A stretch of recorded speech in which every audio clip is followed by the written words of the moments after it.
to the Free Kick Podcast. My name is Todd. And what an emotional game last night for the Philadelphia Union as they draw 2-2 against the Columbus Crew. You have an electric crowd for Military Appreciation Night. You have the return of Daniel Golazo, who gets a loud ovation by the fans. Well done to you guys. Wasn't sure if you guys would applaud Daniel or not. And then obviously you have the Union blowing the lead twice against Columbus Crew, give up a late game-tying goal in the 93rd minute.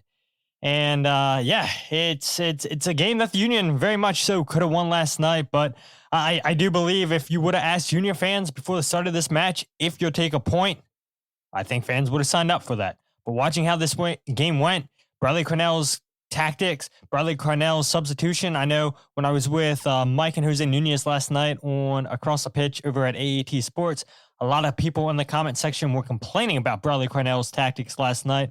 I do think he approached this game really, really well, and they were a minute away from getting all 3 points against Columbus last night.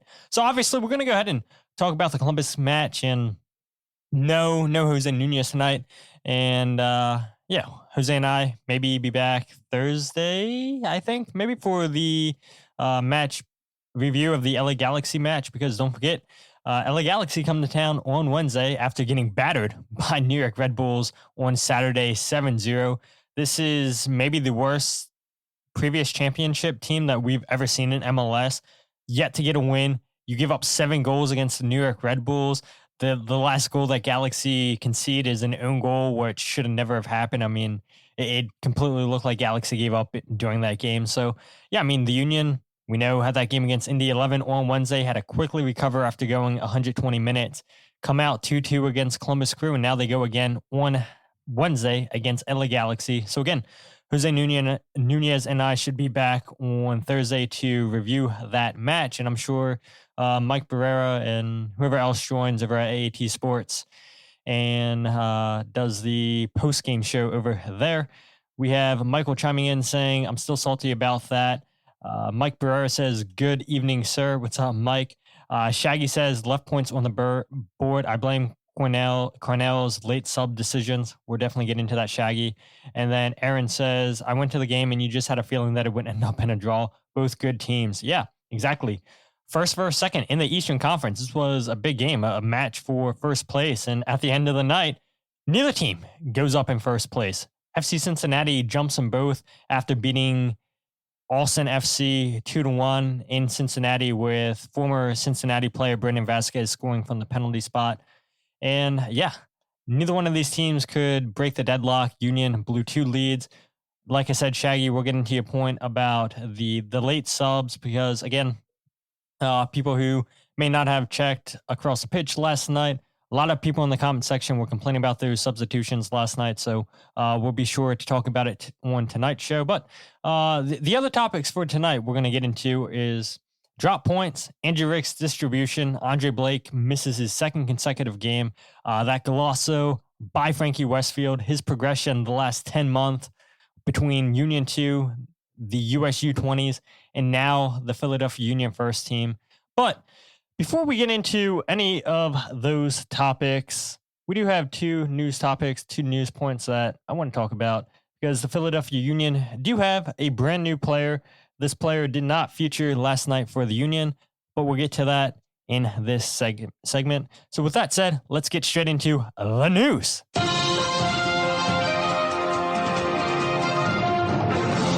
All right, so the first bit of news that I want to go ahead and talk about is, I don't know if you guys saw this during the week, Sportico's top 50 most valuable clubs. The Union ranked number 40 at $700 million. And I think a lot of fans, when they would see that, would question the Philadelphia Union, really? Ranked $700 million, 40th ranked club in the world. I think a lot of fans would have questions about that. And I think we'll probably get comments coming in on the show tonight about, okay, well, if they're ranked that high, if they're worth $700 million, then why isn't Jay Sugarman spending more money? And we could be here all night talking about, okay, Jay Sugarman should spend more money because, you know, you guys never let him forget that you just want him spending a little bit. But again, you look at teams like Atlanta, continue to wet the bed. Spending doesn't always result in results. And Atlanta is a good, clear example of that. So I'm going to go ahead and pull this up on the screen. And so hopefully you guys can see this. Looking at the top five, you have Real Madrid at $6.5 billion, Manchester United, number 2 at $6 billion, FC Barcelona, number 3 at $5.7 billion, Liverpool, number 4 at $5.5 billion, and then Bayern Munich at $5.2 billion for your top 5. And what's interesting about this list too, out of the top 50, there's 19 MLS clubs on this list. You have right here LAFC coming in as the first MLS club, number 16 worldwide at $1.2 billion, followed by Inter Miami at 17 at $1.1 billion. And again, I mean, you see LA Galaxy on this list, Atlanta United on this list, New York City on the list, Austin FC on this list, who, by the way, Austin FC ranked higher than Aston Villa, $865 million for Austin FC, Aston Villa at $850 million in 24. Seattle Sounders are on this list as well. You also have Columbus Crew, Toronto FC, FC Cincinnati, DC United, Portland Timbers, Charlotte FC at $705 million. And then right there at 40th, you have Philadelphia Union at $700 million. The Union are ahead of Benfica in Portugal, who are at $675 million. St. Louis at $655 million. Minnesota United also at $655 million. Sporting Kansas City, $650 million. New York Red Bulls, $645 million. Nashville, $640 million. Frankfurt, who the Union have a friendly against in August, I believe it is. They're ranked number 47 at $640 million. Bournemouth, $630. Brentford, $615. And then Crystal Palace, $610. So, I mean, you have the Union higher than a Bundesliga club. You have them higher than 3 Premier League clubs. And then you have them higher than a Portuguese superhouse. And so, yeah, I mean, that was a little bit shocking, I think, for me to see that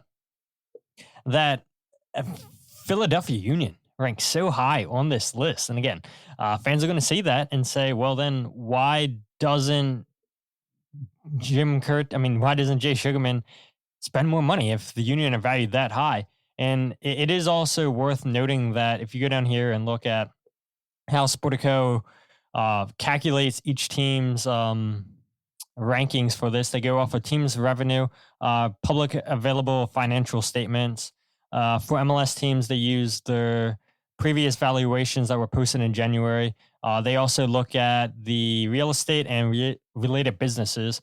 And so the Union, I'm sure, are getting a lot on this list because of that new complex that they invested in, where you have just so many teams coming down here and playing games. You have the academy down here, obviously. And so that facility is definitely going to play a big factor into why the Union are ranked number 40 worldwide out of the top 50 clubs. But yeah, again, I mean, this is a pretty huge honor, I would say, for the Philadelphia Union to be one of 19 clubs from MLS represented on this top 50 list. And again, I can't really debate with you guys too much about, well, maybe the Union should spend a little bit more money if they're ranked this high. But the one thing I would say is a lot of fans say that the Union need to have Jay Sugarman sell. And I look at this list and I say, the Union keep going up in value every single year. Why would Jay Sugarman sell the Philadelphia Union?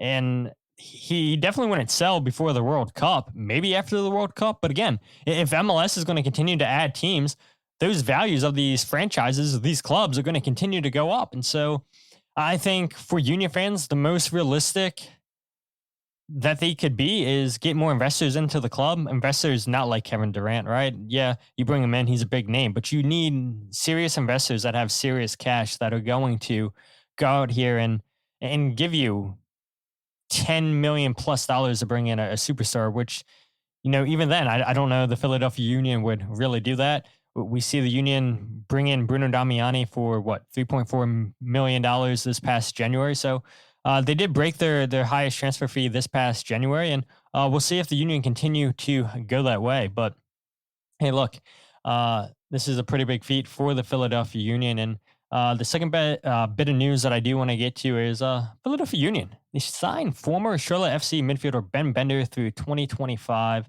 and this is a player that's near and dear to my heart, just because he's a Maryland guy. He went to Calvert Hall, which is a private school in Towson, right outside of Baltimore City, and went to the University of Maryland, where he was an absolutely stud. Spent 2 seasons at Maryland, scoring 9 goals, provided 5 assists in 29 games. In 2021, he was a first-team All-American and in unanimous Big Ten Midfielder of the Year. He went number 1 in the 2022 Super Draft by Charlotte FC. And during his career with Charlotte, he played in 61 games, 36 starts across all competitions for Charlotte, scored 8 goals, provided 8 assists in 322 minutes.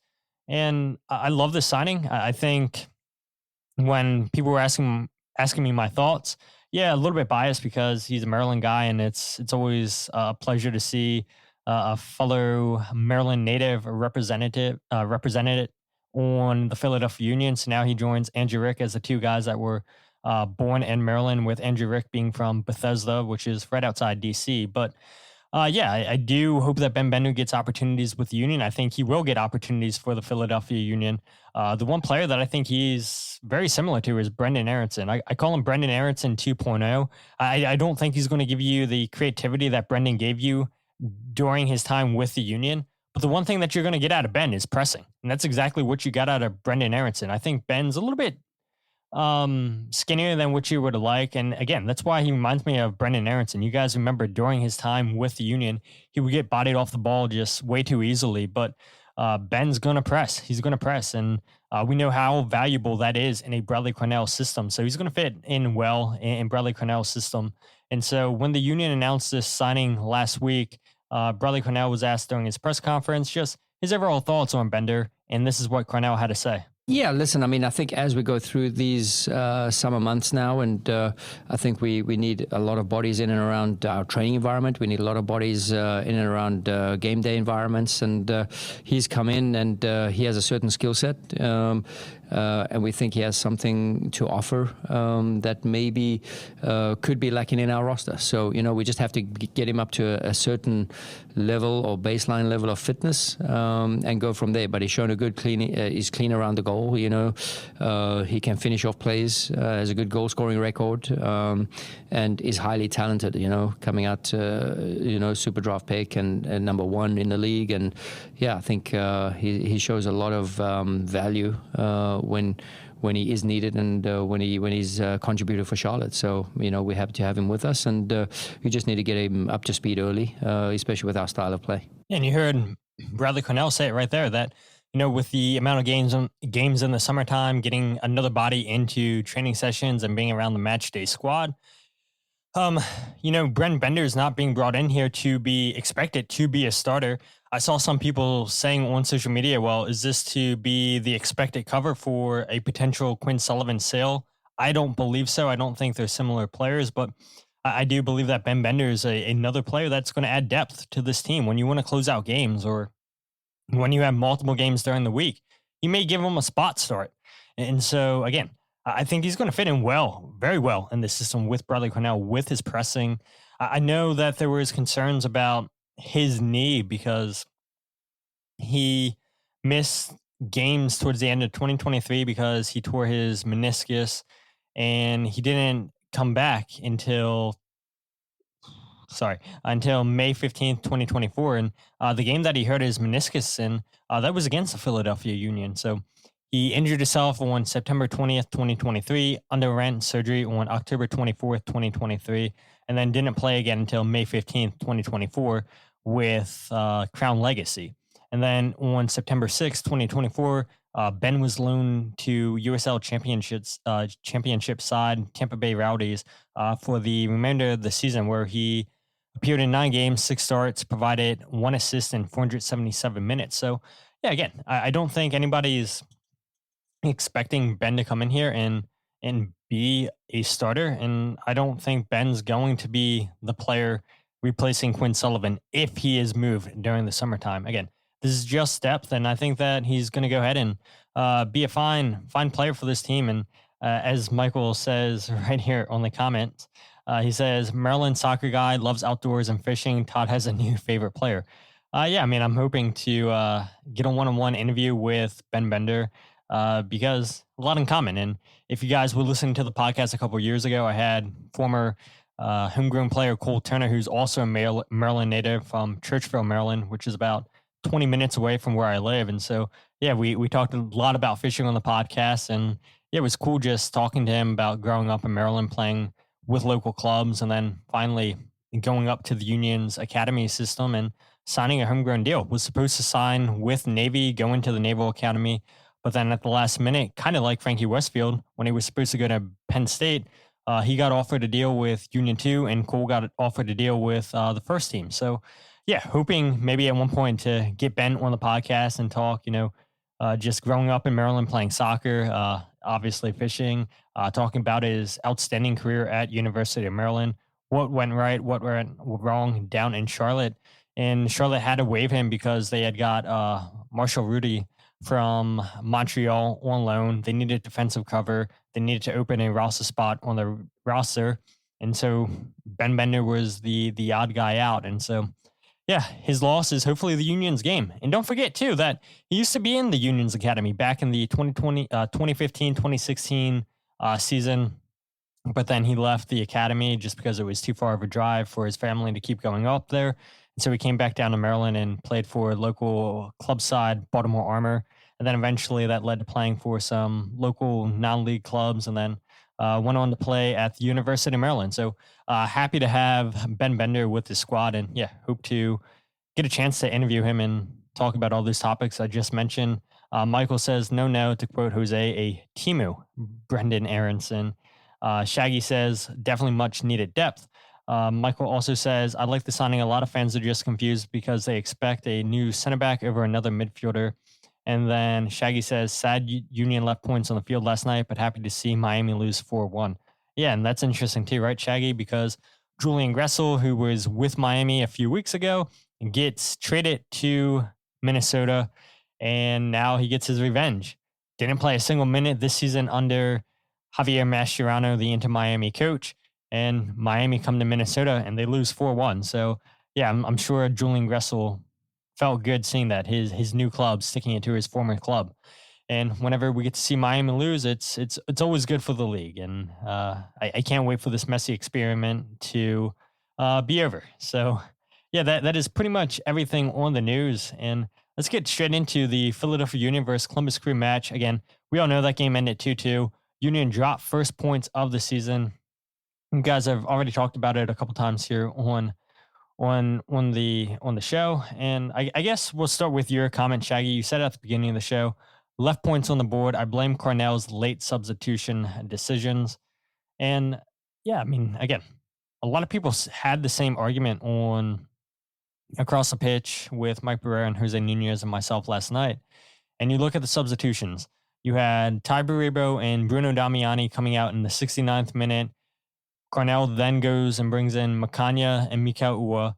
You switch to a back three, back five, whatever you want to call it. You're playing 3 center backs, 2 outside backs. And then he makes 2 more substitutions in the 79th minute, taking off Quinn Sullivan and Danley John Jock to bring on Jesus Bueno and then Chris Donovan. And then in the 89th minute, you bring in Jeremy Raffanello for Jovan Lukic. And so you lose your 2 holding midfielders, 2 huge players, and they've been stars for the Union this season. And you mess with your shape a little bit. And I said before the game that I think the Union should have went with a back 3. In talking with some people, they were like, yeah, I don't know if the Union really had the depth with the center backs being out, because that's why a lot of fans are saying the Union should have went out and got a center back. And I'm like, well, you look at the wingbacks that Columbus plays with. You want to switch to a back 3. Columbus plays a back 3. You want to match what they're doing. And Cornell goes out with his 4-2-2-2 formation. And the Union, for the majority of this game, they did well against Columbus. They really did do well. And again, maybe this is part of the reason why Jim Curtin last season didn't always sub in players, didn't mess with the defensive line, because maybe that cost the Union something on defending the set piece in the last kick of the game in the 93rd minute. And you got to make sure everybody's on. It's really, really disappointing to see Nathan Harriel lose out at the near post to Diego Rossi. He gets a flick one to Zawadzki. Zawadzki outmuscles Kai Wagner at the back post, and now the game's tied 2-2. And it was really, really, really poor defending by the Union on that play. And I think what else is pretty disappointing is that it's a set piece goal that the Union give up. The Union don't concede a lot of set piece goals. They're second in MLS this season in terms of scoring on set pieces with 6 set piece goals. And they're tied for, I think, the third fewest now goals conceded off of set pieces, tied with a whole bunch of clubs, now with 3. And if you look last season against Columbus, in Columbus, 2 out of the 3 goals that the Crew scored were set piece goals. The Union struggled to defend those corner kicks once again last season. And of course, it would be the last kick of the game that the Union struggle to clear out the ball. They lose 2 headers on that play. There's no reason why Nathan Harriel should have lost at the near post to Diego Rossi. It's a good flick one by Rossi, to be fair. But then Kai Wagner's got to be stronger there on the back post on Zawadzki. You can't let him outmuscle you on that play. And so it's a really, really poor goal that the Union conceded there late on. And I would argue, too, the first goal that the Union conceded, a really poor goal to concede, where it's a little bit of a overlap on the right-hand side of the field for Columbus. And so the Union are pushing numbers over on that way. And when the ball gets crossed in by Chambos, I believe it was, you have Max Arfston completely unmarked on the back post. You have Frankie Westfield marking Daniel Gazag on that play. He has to cut in because Jacob Glesnes is rotated closer on the right side of the field. You probably should have had either Indiana Vasilev probably should have been the player tracking back and marking Arfston. He doesn't, and it's a free goal on the back, and it's 2 goals that could have been conceded. I mean, that could have been picked out by the Union. The Union didn't need to be conceding those goals. And again, it's why I go back to, I think Bradley Cornell's tactics were spot on in this game, where you look in the first half, 7 shots Columbus had, only 1 on target. The Union had 2 blocks in the first half, 1 by Nathan Harriel, 1 by Jacob Glesnes. In the second half, it's even less shots by Columbus, 3. But now the only difference is 2 of those shots were on target, and 2 of those shots resulted in goals. And so you give up less chances to Columbus in the second half, but yet they capitalize on 2 huge opportunities, 2 plays that the Union could have cut out. That you defend better if you communicate a little bit better. Maybe Columbus doesn't score them, but Columbus, in my opinion, one of the best teams in MLS. They show it last night. Good teams know how to get results. And unfortunately, the Union, what should have been a 2-1 win, could have even been a 3-1 win. And we'll talk about that here in a bit, because a lot of fans I saw were very, very disappointed on social media with Mikal Ua once again. But again, I'll argue and I'll say, if I would have told you guys before this game, the Union will get a point against Columbus, majority of this fan base would have signed up for that. But then you watch how this game goes. Union a minute away from winning this game.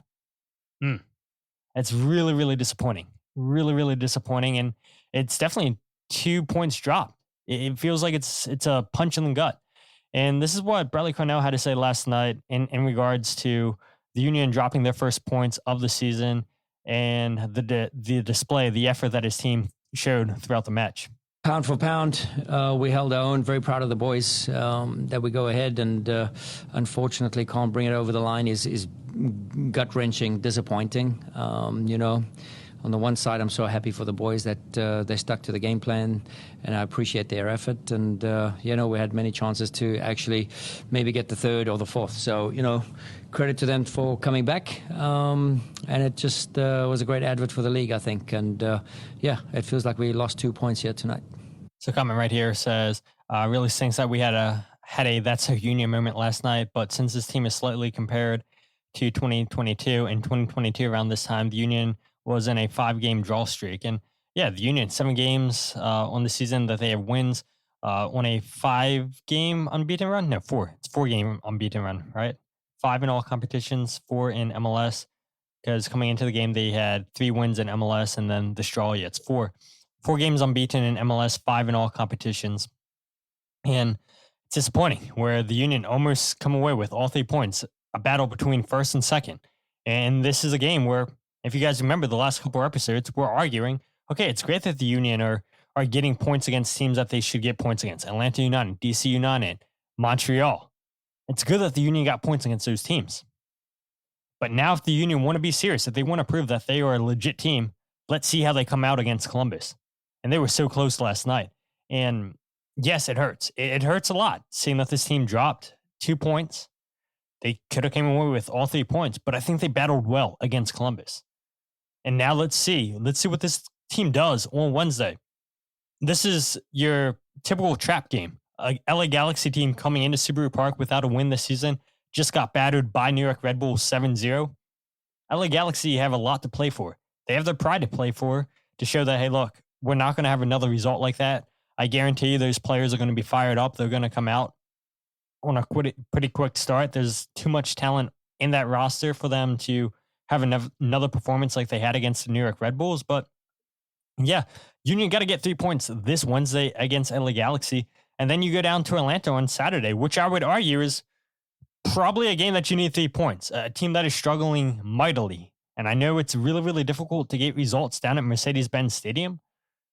But again, you got to beat these teams that you're supposed to beat. LA Galaxy is that team. Atlanta United's that team. And yeah, I mean, if the Union keeps stacking up these points, keep getting wins, keep beating the teams they're supposed to beat, this is going to be a top 4 team. I'm not ready to say this is a great team yet, but I do think this is a very good Philadelphia Union team. And if they keep getting these results, yes, they will finish top 4, no problem, in my opinion. And that's what you want. You want to have as many home playoff games as possible. And it's crazy that we're sitting here on May 11th talking about playoffs, but who would have thought that we're 12 games into the season already? These things happen so quickly. And so to see the Union be in a spot where they sit in 3rd place, they have 7 wins on the season, 3 losses, 2 draws, 22 points, only 2 points off of 1st place, which is FC Cincinnati. Yeah, the Union are right in the mix of things. And last night would have been a really, really good result for this team. I do think at the end of the day, a 2-2 draw, it's better than a loss. So disappointing how things went and disappointing to see them drop points. But for it being the first time this season that the Union have done that, it's not the worst thing in the world. Comment here from Paul says, our defense is so bad. Yeah, I mean, I think Jacob Glazis, Nathan Harriel, I thought they had really excellent games on the night. There was a couple moments in this game where Frankie Westfield got cooked, but when he did, you had Glazis, you had Harriel winning tackles, that you had them heading away danger. And so, when somebody would get beat, you had players stepping up, and I thought the Union played pretty solid on the evening. And to that point, too, coming into this game, the Union had actually conceded the 3rd fewest goals in MLS with 10. This is a night and day difference team compared to last year defensively. And yes, I know Andre Blake missed a lot of games last year. That plays a big factor into things. But at the same time, yeah, I mean, you're seeing guys get beat at times, but then they recover or other players recover. And it just seems like players are just constantly picking each other up. And that's something that you didn't really see last year. And so I do think this team's a little bit better defensively than they were last year. And it is unfortunate that they concede that goal on defense, on set pieces, which they've been so good at defending this season. Shaggy says, and does Kai score that goal that Ua missed that would have made it 3-1? Yeah, I don't know. We've seen Tai miss some chances like that too, but yeah, he is in good form. 8 goals on the season, which is tied for Hugo Kuipers of Chicago Fire for the most in the league. Jack says, did some questionable things with the ball at the end. I think he means Jesus Bueno. That's the comment that he said before that. Another comment says, it was definitely a battle of 1v2s. Jack says, Donovan's pass to Uo wasn't great, but to be honest, but got to at least hit the target. And yeah, let's go ahead and talk about that. Because if Uo puts that chance away in the 91st minute, it was definitely in stoppage time. You guys can let me know. I'm sure you guys have a better memory than me. You have a fantastic through ball by Jesus Bueno into Chris Donovan. I was a little bit surprised that Donovan didn't try to shoot this. He squares the pass to Mikael Uhre, which is the right play. But then Uhre doesn't even put that on frame, doesn't even put it on target. And you got to find the back of the net. You got to at least test the goalkeeper. And Mikael Uhre doesn't do that at all. And if that finds the back of the net, we're having a completely different conversation. So what if Columbus scores that late header on Andrew Rick in the 93rd minute? Because the score is 3-2. But Mikael Uhre doesn't bury the chance. And unfortunately for him, unfortunately for the Union, good teams find ways to get back into the game. And that's exactly what Columbus Crew did. And you go back to last week's game against Montreal. You had Mikael Uhre finishing that chance off in the 84th minute. Wins the game for the Union 2-1 against a very, very difficult Montreal team. You see them last night get the win against New York City 1-0. And maybe results start coming for Montreal. And again, nobody's going to remember how that game went against Montreal. But what if Montreal starts picking up points? And then you look at that result and you say, wow, this is a really good result against Montreal. Nobody's going to remember how it happened, but you see 3 points away in Montreal. That could be a huge 3 points. Or at the same time, too, last night's 2-2 draw, maybe two big points for the Union. So, again, disappointing that Mikael Uhre didn't finish that playoff. Great feed by Bruno. Great pass by Chris Donovan. I know I saw one of the comments say that Jack said it wasn't the greatest pass by Donovan into Uhre, but yeah, it's still a shot that Mikael Uhre needs to put on target. Domesticated Hoagie says, pregame, I would have been happy with a draw. Postgame and draw was disappointing. Jillian says, it felt like a draw, air quotes, loss. Michael says, I would have been pretty happy with the tie, just not the last minute and added time. Hoagie says, I'm not mad, I'm just disappointed. Jillian says, as soon as the fans started doing the go back to Ohio chant, I was like, no, going to jinx it. I said the same thing, Jillian, to Kyle and Jose in the press box. I was like, why? Why are you guys doing this chant? It's going to come back and haunt you. They did the same thing a few years ago against FC Cincinnati, and then Brendan Vasquez scores. And did Bupenza also score in that game? Maybe. And the game wound up being tied 2-2. And it's like, you guys start these chants just way too early. It's like, if you want to do that chant, do it after the game. Don't do it when Columbus is pushing. And I'm sure that was music to their ears. You know, that's the motivation they needed to go ahead and get back into this game and tie the game up and really stick it to the Union. T-Mac says, where did you find the post-game press conference? It wasn't posted, so I didn't know if there was some back and forth with media. Yeah, T-Mac, the Union send out the press conference to us, so I have the Google Drive to that. I believe it was also on Facebook. I don't know why they didn't put it on YouTube, but yeah, I got that sent by the Union. Mark Anthony says, I have to expect a win out of them every week at this point and can't settle with draws. If they want to tease us with first place, at least take us on that first date. It's a good comment there by Mark. Jack says, definitely tough, but overall we played well, minus a 15-minute stretch of the first half. And then Jack also chimes in and says, team we play next just lost 7-0, so all good momentum is gone if we don't play well versus LA. Absolutely. Shaggy says, last night could have been a huge statement game. Yeah, it could have. First versus second. And two very good teams, two teams that are going to be in the playoffs. And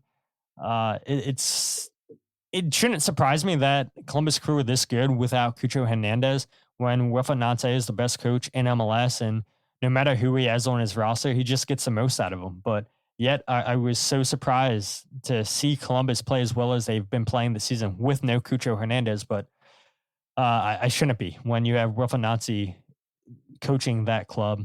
A lot of great comments, guys. I'm appreciating this. Jillian says they did it at half against Cincy. The go back to Ohio chant. Yeah, so dumb. She says, I don't want to hear it until after the final whistle. And Michael's saying Frankie's goal nearly tore the netting off the goalpost. Yeah, we'll talk about Frankie's goal here in a minute. But yeah, not any more I can add, I guess, about the points dropped. It is what it is. Again, that was the Union's first drop points this season. Coming into this game, only Charlotte and the Union were the only two teams remaining in MLS that hadn't dropped points this season. Part of that is because the Union don't concede a lot of equalizing goals. because before the game, the Union had only conceded one equalizer. That was last week against Montreal. The goal with Veroni in stoppage time in the first half that made it 1-1. So, I mean, the Union are a team that don't drop a lot of leads. They're a team that doesn't concede equalizers.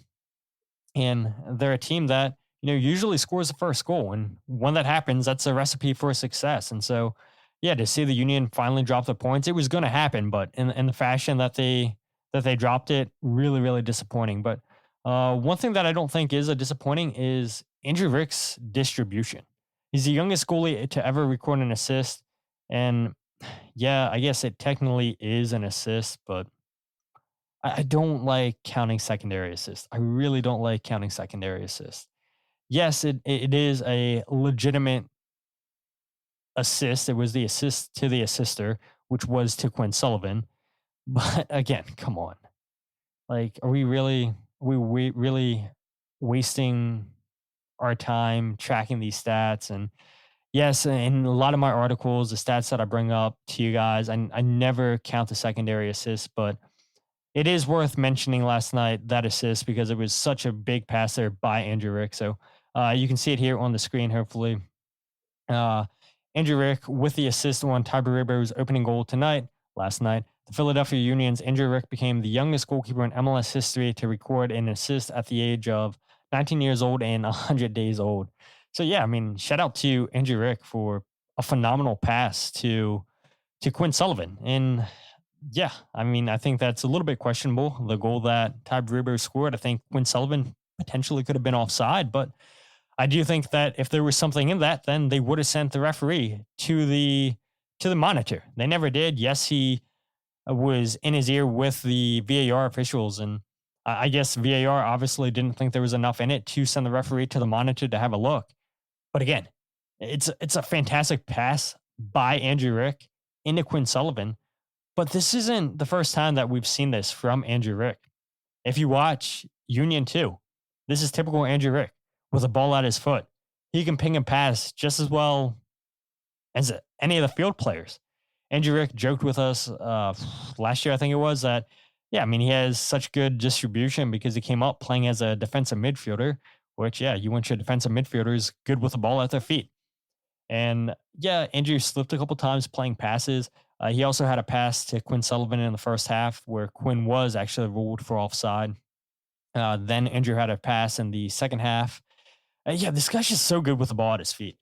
And no offense to Andre Blake. If Andre Blake's in there, Andre's not hitting those passes that Andrew Rick can play. And I think that's the one big key element that separates Andrew Rick and Blake. Blake's a great shot stopper. Andrew Rick's going to continue to become a great shot stopper. But with how soccer is going now today, where every team seems to want goalkeepers that are good with the ball at their feet, Andrew Rick fits that mold. And Andrew Rick, we saw actually score a penalty kick against Chattanooga. And that would have been something to see Andrew Rick win an MLS Next Pro, then win in the USL Championship, and then win in MLS. He was so close. I think he would have been the first player in all three competitions to win all three competitions during 1 week.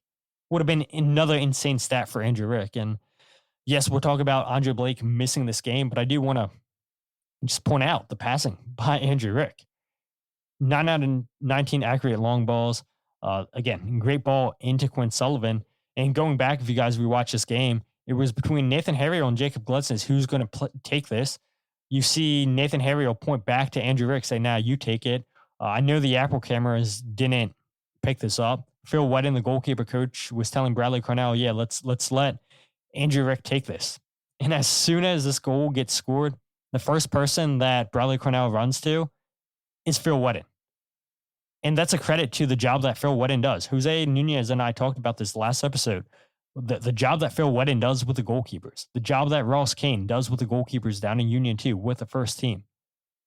The Union are very, very fortunate to have two world-class goalkeeping coaches.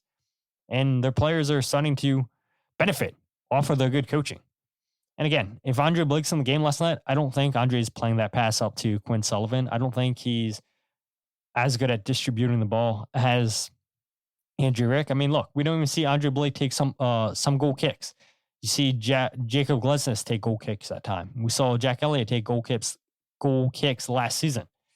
And so when you have a goalkeeper that's 19 years old, that's young, has fresh legs, you feel comfortable. But then he's so accurate with his passes, then you feel even more comfortable. John says right here, he says, MLS assist is so weird. Michael says, as Shaggy Zoom cam showed his face, he was pretty emotional.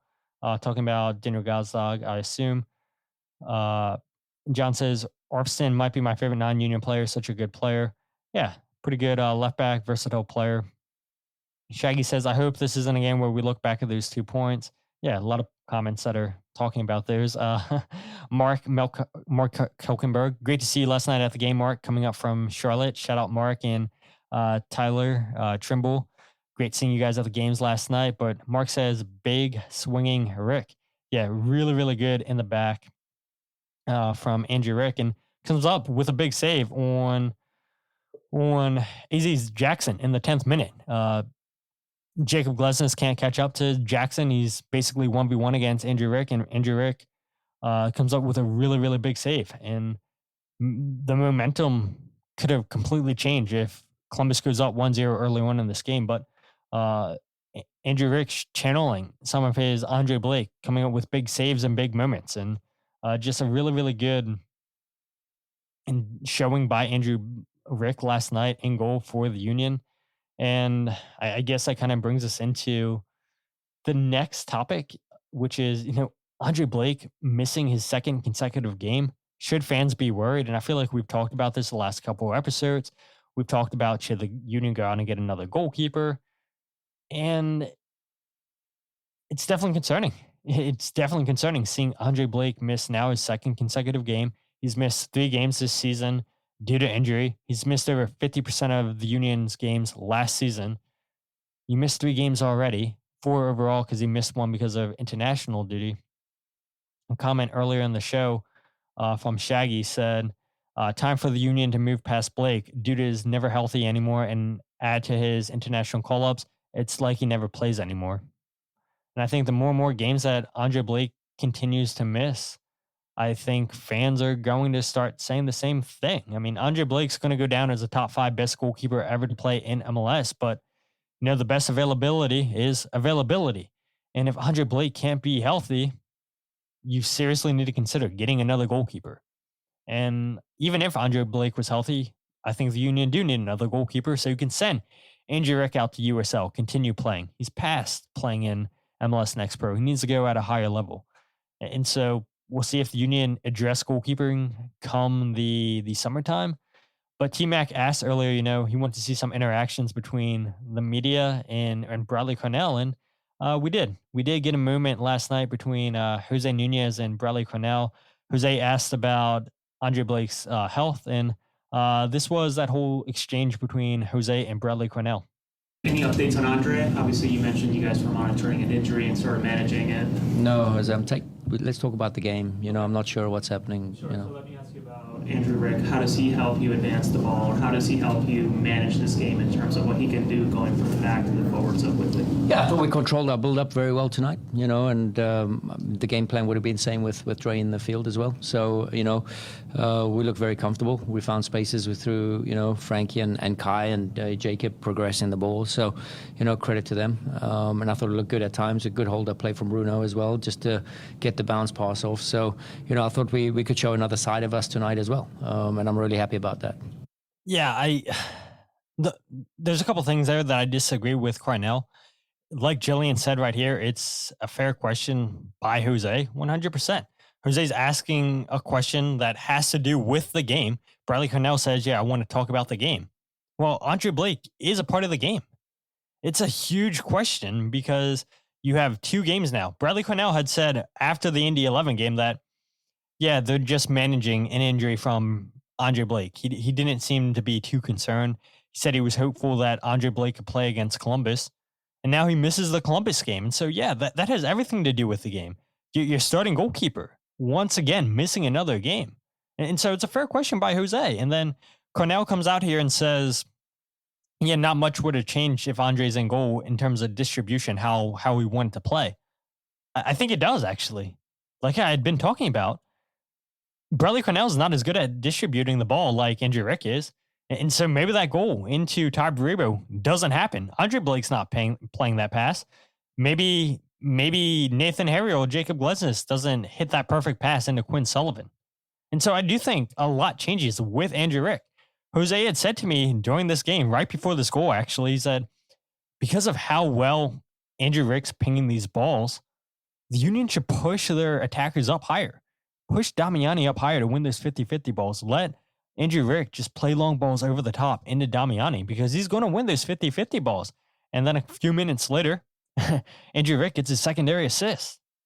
But yeah, there's no way that the Union played the same way with Andre Blake in the goal last night. He's not hitting that pass. He is not hitting that pass.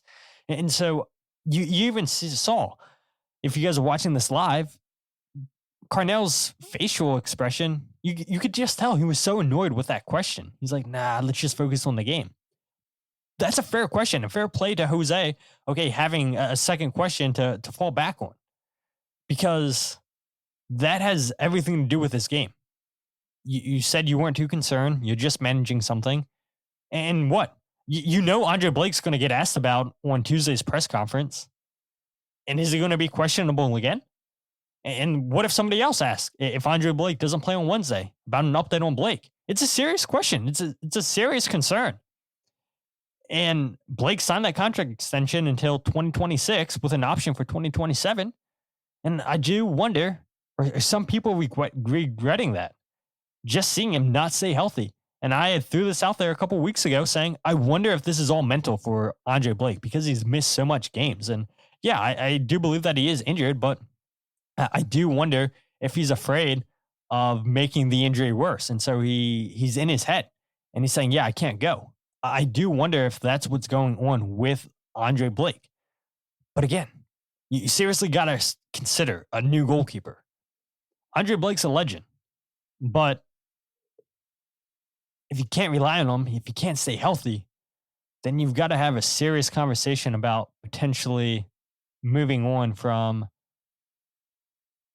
Andre Blake. Just that simple. It's hard to say that about a legend, but look, the Union have moved on from a lot of players in the past. Daniel Gazdag being the most recent. They moved on from Julian Kranzler in the summertime last year. It's a huge player for the Union. Jose Martinez, another huge player for the Union. Jack Elliott, Leon Flock. You know, there comes a time to move on from guys. And so we'll see. We'll see what happens with Andre Blake this Wednesday. We'll see if we get a honest update on Tuesday about Andre Blake's health. And yeah, we'll see if he plays on Wednesday night. Coming here from Jarrett says, time to give Rick the same confidence we gave Westfield. I assume you mean giving him consistent game time, playing time. Yeah, I mean, it's a fair question. It's a fair question there, Jarrett, and it's a fair statement.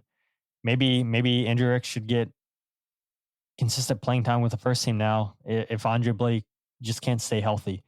But at the same time, you had mentioned Frankie Westfield, so I do think that this is a good way to wrap up this show. And it is Frankie Westfield's Golazo for his first career goal. And I do want to talk about his development, his last 10 months he's had. So for people who didn't pay attention to Union 2 last year, I know Jillian doing a fantastic job covering Union 2. Her and her husband, Kyle Omni, pretty much the only two people that are covering Union 2 at a consistent basis. And so if you guys want to hear Union 2 talk, definitely check out the podcast, The One Team We Agree On, or go ahead and check out their articles. They're so consistent. They give you guys so much information about what's going on with the second team, and especially when there's no replays for these games. So yeah, they do such a fantastic job with the second team, giving you guys outstanding coverage.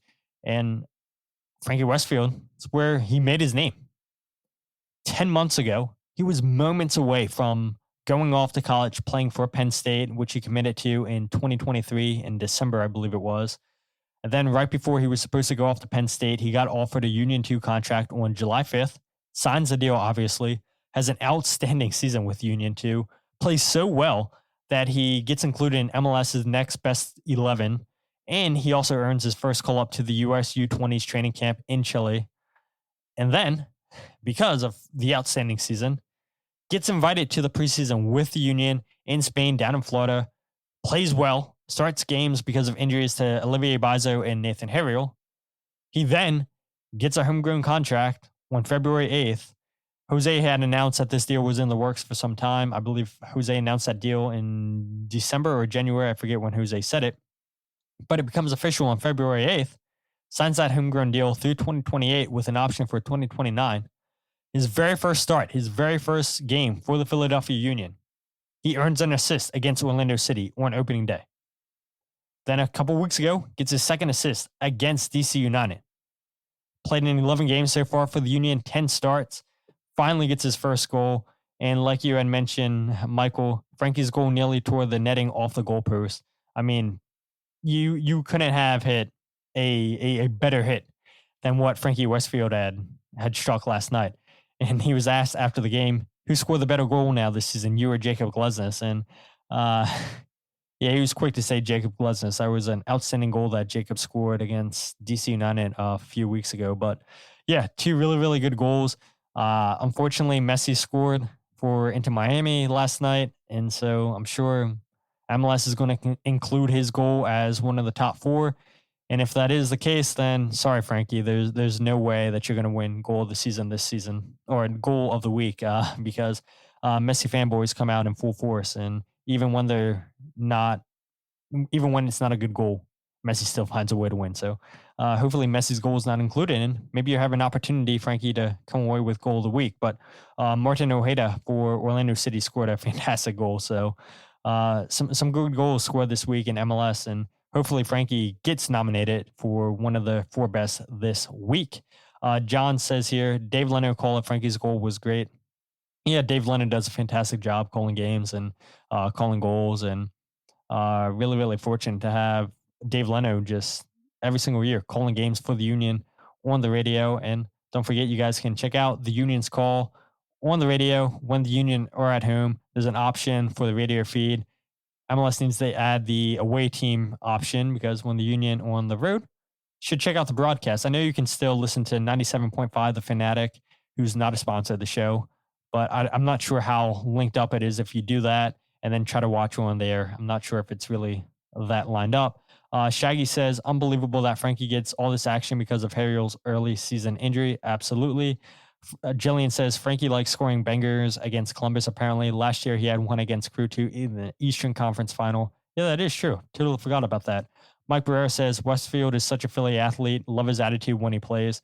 And yeah, I mean, it's so crazy to me to think that he's 19 years old and he has all the attributes to be a captain. And there's no way that the Union give a 19-year-old the captain's armband on the first team. Yes, he was the captain last year for Union 2, or I think he was the secondary captain with Kyle Tucker as the main captain. But Kyle stopped starting games and Frankie started all 30 games last year. And so he became the captain. Comment here from John says he's been solid all year in terms of Frankie. Michael says, I sit right behind Frankie's grandparents. They were beyond proud last night. Had to give Grandpa Westfield a high five. As you should have. Fantastic goal.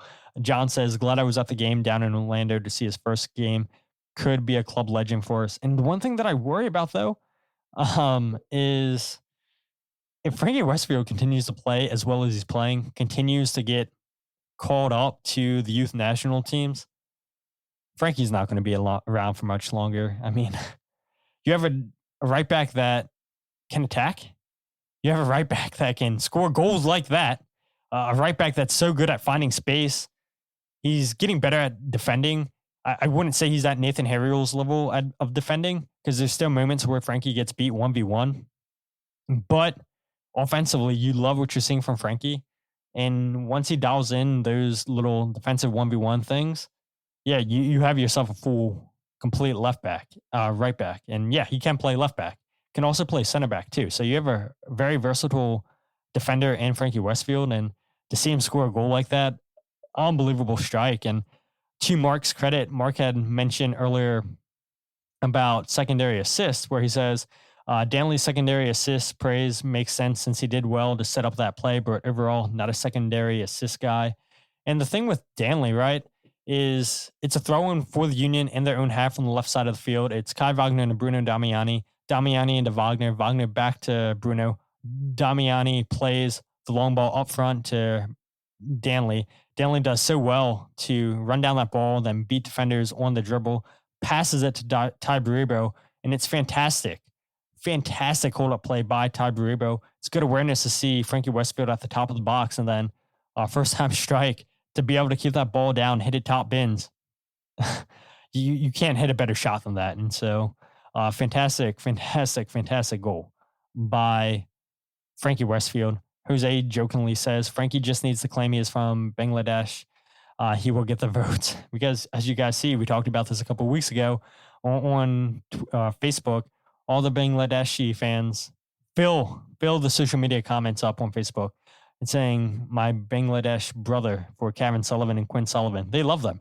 And they definitely play a part in spewing the votes. And they helped Quinn Sullivan win Goal of the Week a few weeks ago. So, yeah, thank you. Thank you to the fans that helped the Union out get these awards. And, yeah, maybe you're right, Jose. Maybe Frankie does have to say he has some Bangladeshi roots, and he'll get the votes that he needs to win Goal of the Week. But, yeah, I mean, overall, just a really, really good goal. A good showing from Frankie Westfield. And it's been an unbelievable 10 months for this kid that was supposed to go to Penn State to play soccer in college.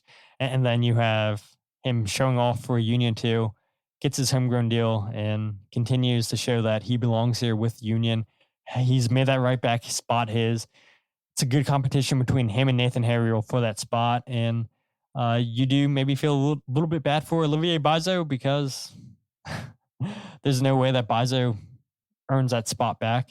He's not good in defending like Frankie Westfield is.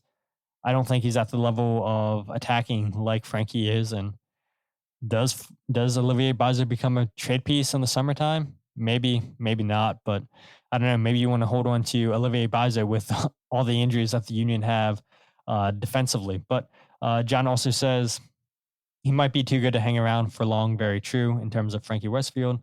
Mike Barrera says, that's the sad part about being a Union fan. You get excited about these young players, but know there's a small window that they're here. And yeah, you're absolutely right. It's the nature of the business. We've talked about this in the past, that MLS is a selling league. It's going to continue to be a selling league. And most leagues in the world are a selling league. So I have no issue with it. I have no problems with it. And just enjoy Frankie while he is here and the rest of the players. So it's just the nature of the business. But before we end the show, again, Jose Nunez and I should be back on Thursday to review the LA Galaxy game. If you guys aren't following the podcast on Twitter, Instagram, or Facebook, follow at Free Kick Pod, wherever you get your podcasts of The Free Kick. Check out the YouTube channel, live every single podcast on YouTube, youtube.com/freekickpod, where you can obviously check out the podcast and check out the goals breakdown videos, which I won't have a goals breakdown video out tonight. We'll probably get that out late Monday. But there is an article out for this game, so you can check that out at thefreekick.com/freekickpod, where you can check out the podcast, the goals breakdown videos, and articles all in one place. Jarrett asked, another early podcast Thursday. That's a good question. I'll have to get with Jose on that. I am off on Thursday, and it's one of my last days for a while that I have off. So I think that's actually a good shout. Good call, Jarrett. I know that was like a surprise podcast for a lot of people on Thursday when Jose and I decided to go early, I think at 10 o'clock in the morning. So Jose, if you're still in the comments, we're going to talk about that, but he might not be here still. So yeah, maybe another early Thursday podcast. And that way don't have to do a late night podcast on Thursday night. And we'll see what Jose says. If not, then yeah, probably a late night Thursday podcast once again. Shaggy says, great work, Todd. Appreciate that. Michael says, I hope for a dub Wednesday. Absolutely.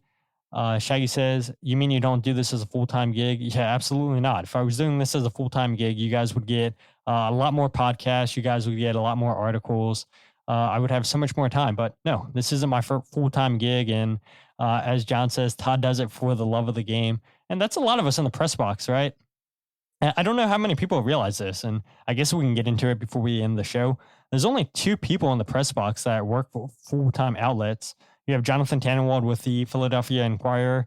Then you have Matt DeGeorge, who's writing for Delco Times, and then everybody else is freelancing, whether they're working for other companies or they're working for themselves. And so, yeah, a lot of us have full-time jobs. We just do it for the love of the game and do it for the coverage for you guys. So if the money was there, if an opportunity came where I could quit my full-time job and go in full-time working in sports, I would absolutely do that. But unfortunately, the money aspect's not there, and I continue to try to give you guys as much content as possible, as does Jose Nunez, as does Mark Kelkenberg, as does Mike Brewer, Jillian and Kyle Omni, and so many other great people. But you guys are the best part of the show. Thank you guys so much for entertaining me for an hour on tonight's Free Kick Podcast episode. We'll see you guys on Thursday. Let's hope for Philadelphia Union victory on Wednesday. Let's hope that we get an honest answer from Bradley Cornell about Andre Blake on Tuesday. But until then, my name is Todd, and this is the Free Kick Podcast.